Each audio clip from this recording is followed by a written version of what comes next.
ദക്ഷിണ മൂകാംബിക എന്നറിയപ്പെടുന്ന സംസ്ഥാനത്തെ പ്രമുഖ ആറ്റുതീര ദേവീക്ഷേത്രമായ വൈക്കം പടിഞ്ഞാറേക്കര പെരുമ്പള്ളിക്കാവ് ഭഗവതി ക്ഷേത്രത്തിൽ കുംഭഭരണി മഹോത്സവത്തിനും ഭാഗവത സപ്താഹ യജ്ഞത്തിനും ശുഭസമാരംഭം.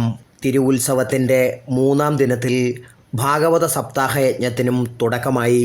ക്ഷേത്രം തന്ത്രി മനയത്താറ്റ് മനക്കൽ വാസുദേവൻ നമ്പൂതിരി ഭാഗവത സപ്താഹ യജ്ഞത്തിന് ഭദ്രദീപ പ്രകാശനം നിർവഹിച്ചു.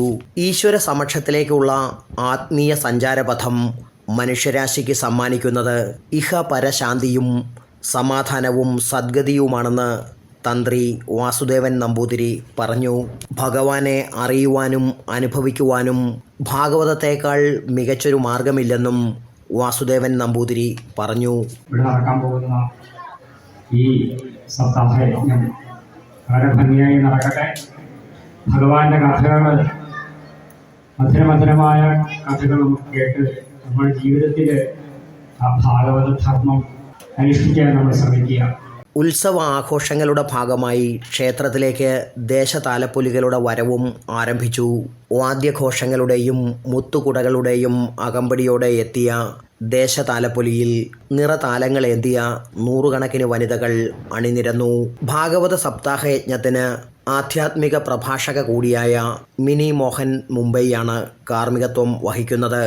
യജ്ഞവേദിയിൽ പ്രതിഷ്ഠിക്കുന്നതിനുള്ള ശ്രീകൃഷ്ണ വിഗ്രഹവും രുക്മിണി വിഗ്രഹവും ഭക്തിസാന്ദ്രമായ ഘോഷയാത്രയായാണ് ക്ഷേത്രത്തിലേക്ക് ആനയിച്ചത്. പൂത്താലമേന്തിയ വനിതകളും പെൺകുട്ടികളും ഘോഷയാത്രയെ അനുഗമിച്ചു. സുനന്ദ രാമൻകുട്ടി സഹകാർമ്മികത്വം വഹിക്കുന്നു. കുംഭഭരണി മഹോത്സവത്തോടനുബന്ധിച്ച് ക്ഷേത്രത്തിൽ പ്രത്യേക പൂജകൾ, പരമ്പരാഗത കലകൾ, വിവിധ കലാപരിപാടികൾ എന്നിവ നടക്കുമെന്ന് മേൽശാന്തി ബിനു ഡി നമ്പൂതിരി പറഞ്ഞു. ദേവി ശരണം.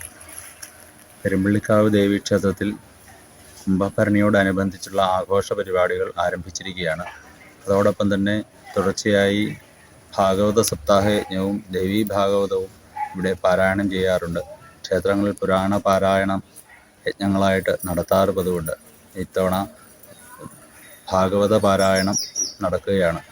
20ാമത് ഭാഗവത പാരായണത്തിൻ്റെ ഭദ്രദീപ പ്രകാശനം ഇന്ന് വൈകിട്ട് ദീപാരാധനയോടനുബന്ധിച്ച് തന്ത്രിമുഖ്യൻ നിർവഹിക്കുകയാണ്. ആ ഭദ്രദീപ പ്രകാശനം കഴിഞ്ഞ് മാഹാത്മ്യപാരായണവും നടക്കുന്നു.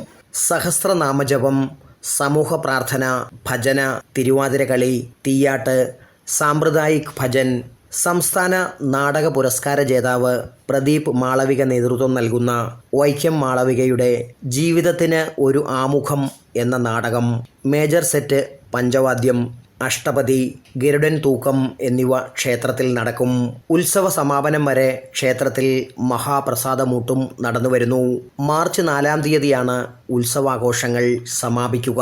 Praveen Bhaskar, today news, Vaikom.